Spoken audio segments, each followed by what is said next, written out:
अस्सलाम वालेकुम। उम्मीद करता हूँ आप ठीक ठाक होंगे, खैरियत से होंगे। आज की जो वीडियो है, आज हम जो पढ़ने जा रहे हैं वो लॉ ऑफ मास एक्शन है। उसके बारे में हम पढ़ने जा रहे हैं 10th क्लास के फर्स्ट चैप्टर से। टॉपिक है हमारे पास लॉ ऑफ मास एक्शन। तो सबसे पहले तो हमें इस वर्ड पर गौर करना चाहिए कि ये है क्या। वर्डिंग है law of mass action. Law का मतलब कानून, मास का मतलब किसी चीज़ का वज़न या जो भारीपन है, फिर एक्शन के मास जो एक्शन करता है वो। तो चलिए स्टार्ट करते हैं लॉ ऑफ मास एक्शन। सबसे पहले हम इसकी डिस्कवरी देख लेते हैं, किसने दिया। डिस्कवरी की अगर बात करें या इन्वेंशन जो है, इसके बारे में जो पुट फोर्थ किसने किया, ये दो साइंटिस्ट थे। पहले का नाम केमिस्ट थे, गुलबर्ग था, और वेग था दूसरा साइंटिस्ट केमिस्ट। इन्होंने 1869 यानी 1869 में ये लॉ पेश किया।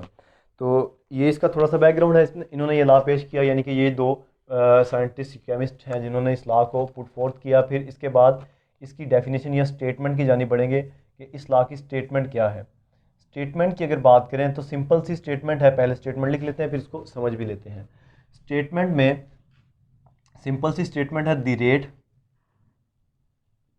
at which substances react, at which a substance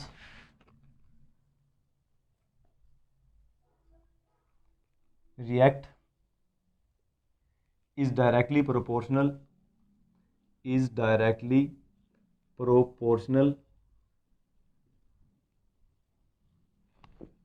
to its active mass। ये पहला हिस्सा है इसका, टू इट्स एक्टिव मास, के किसी चीज़ के रिएक्ट करने का रेट उसके एक्टिव मास के डायरेक्टली प्रोपोर्शनल है। किसी एक चीज़ के रिएक्ट करने का रेट उसके एक्टिव मास के डायरेक्टली प्रोपोर्शनल है। ये पहला हिस्सा इसका। एक बार लिख लें स्टेटमेंट को, फिर समझ लेते हैं।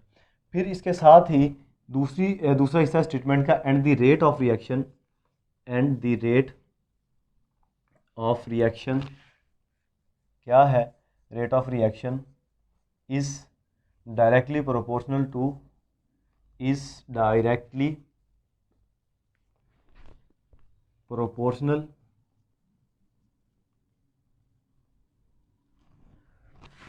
to the product of active mass of reacting substances।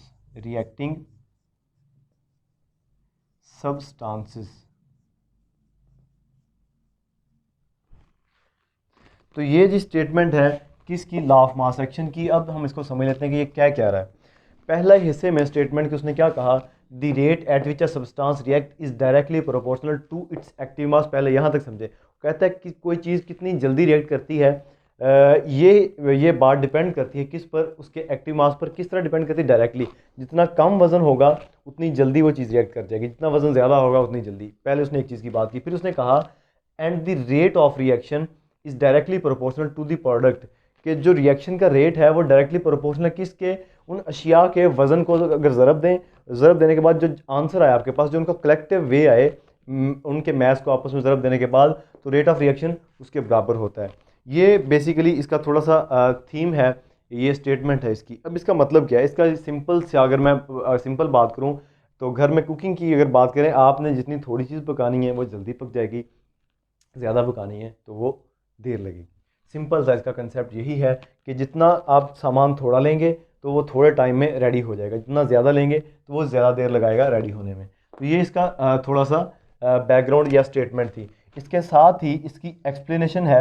Explanation के बारे में आप क्या कहेंगे, मैथमेटिकल डेरिवेशन भी है इसकी कुछ, उसको देख लेते हैं। मैथमेटिकल डेरिवेशन में क्या कहता है, फ़र्ज़ करें, वो थोड़ी देर के लिए कंसिडर करते हैं। Let us consider a reversible reaction. Let us consider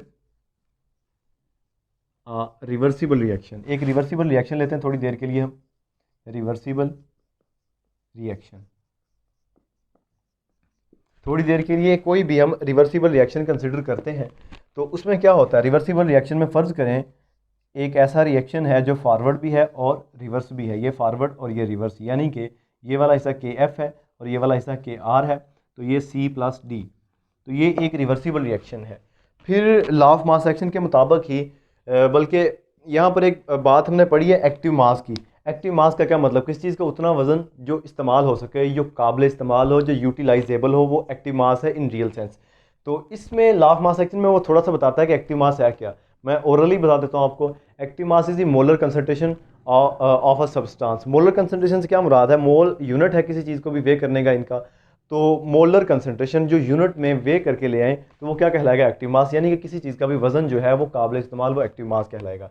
अब यहाँ पर एक छोटी सी बात समझने वाली है, वो कहता है ये जो अशिया रिएक्ट कर रही हैं और ये बन रही हैं, ये जो रिएक्टेंट्स हैं और ये इस तरफ प्रोडक्ट्स हैं, इन रिएक्टेंट के वज़न की अगर हम बात करें तो वो किस तरह आएगा। वज़न जो है उसने एक्टिव मास कहा उसको, ए बी और सी एंड डी। तो ये क्या बात हुई, ये रिएक्टेंट हैं, ये प्रोडक्ट हैं, तो ये जो मैंने जब ब्रैकेट्स लगाई तो ये क्या बन जाएगा, उनका एक्टिव मास बन जाएगा। तो ब्रैकेट्स लगाने से हमने क्या कहा, एक्टिव मास की रिप्रेजेंटेशन इस तरह से है। ये रिएक्टेंट्स और प्रोडक्ट थी, उनको जाहिर करने का एक्टिव मास को तरीका हमारे पास ये है। जब हमने ब्रैकेट लगाई इसका मतलब ये इनर्शिया का वजन है। थोड़ी देर के लिए कंसिडर करें जिस तरह आप मैथ में कंसिडर करते हैं। तो ये यहाँ तक एक्सप्लेनेशन करने के बाद फिर बात थोड़ी सी आगे बढ़ती है। वो कहता है रेट ऑफ फॉरवर्ड रिएक्शन किसके इक्वल है। थोड़ी देर के लिए कंसिडर करें रेट ऑफ फॉरवर्ड रिएक्शन को।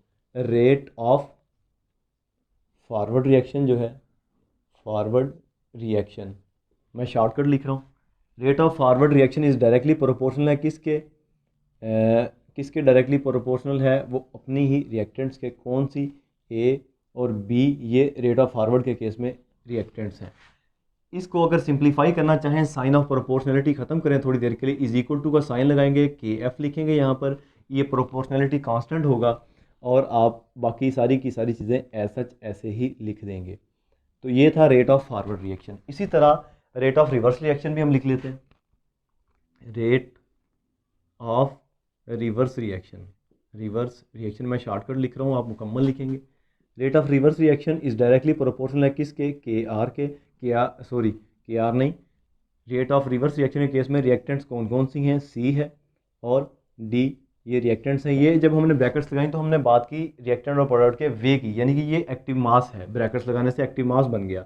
तो इसकी साइन ऑफ प्रोपोर्शनलिटी खत्म करते हैं, तो ये यहाँ पर के आर लगाते हैं एज अ प्रोपोर्शनलिटी कांस्टेंट। फिर हम क्या लिखते हैं, सी और डी, बाकी सारी की सारी चीज़ें ऐसा आ जाएंगी। यहाँ तक करने के बाद हमारे पास एक टर्म्स पढ़ा है हम केमिकल इक्विलिब्रियम की। केमिकल इक्विलिब्रियम पर क्या होता है, एट इक्विलिब्रियम स्टेज हम कहते हैं, at equilibrium stage, equilibrium stage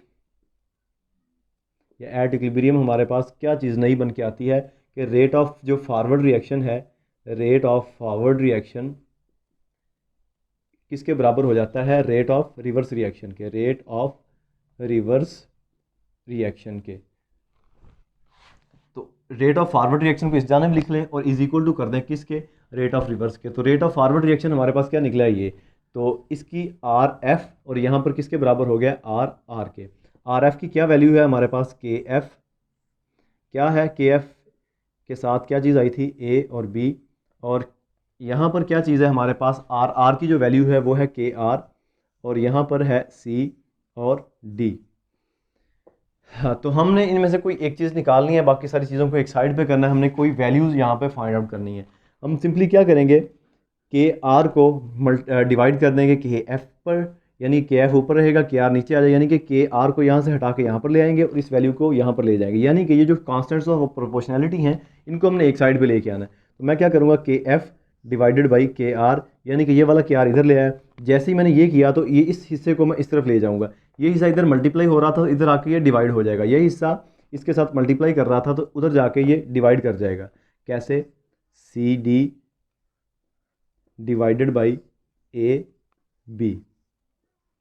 तो ये हम फाइनलाइज करने जा रहे हैं किसको, ला ऑफ मास एक्शन की मैथमेटिकल स्टेटमेंट को। यहाँ पर के एफ बटा के आर जो है ये किसके इक्वल है, इसे एक प्रोपोर्शनलिटी कांस्टेंट कहते हैं, के सी, ये के सी के इक्वल हो जाता है और बाकी सारी की सारी चीज़ें ऐसे की ऐसे ही आ जाती हैं, सी डी डिवाइडेड बाई ए और बी। तो ये वाला जो हिस्सा है के एफ डिवाइडेड बाई के आर, ये हमने किसके इक्वल कर दिया थोड़ी देर के लिए, के सी के। तो ये वाला इतना हिस्सा जो है ये इक्विलिब्रियम कांस्टेंट है, और ये हमने लॉ ऑफ मास एक्शन की फर्स्ट जो है एक्सप्लेनेशन उसकी मैथमेटिकल एक्सप्लेनेशन में केसी ड्राइव कर लिया कि केमिकल इक्विलिब्रियम कांस्टेंट ये है, किसके इक्वल है, प्रोडक्ट ऊपर आएंगी, रिएक्टेंट्स नीचे, और ये हम फाइनलाइज कर चुके हैं किसको, लॉ ऑफ मास एक्शन की मैथमेटिकल डेरिवेशन और स्टेटमेंट को। तो ये था जी लॉ ऑफ मास एक्शन का फर्स्ट पार्ट। इसके साथ ही दूसरा पार्ट है जिसमें डेरिवेशन ऑफ केसी एक्सप्रेशन करते हैं, कांस्टेंट्स जो है एक्सप्रेशन के उनको निकालते हैं, फिर उनमें वैल्यूज पुट करते हैं, यानी कि हम प्रैक्टिकल एप्लीकेशन की तरफ चले जाते हैं दूसरे हिस्से में। तो यहाँ तक मैं उम्मीद करता हूँ आपको समझ आई होगी। तो दूसरा हिस्सा हम दूसरी वीडियो में लेके आएंगे। अब तक के लिए इतना ही। अपना और अपने इस चैनल का बहुत सारा ख्याल रखिएगा। अल्लाह हाफिज़।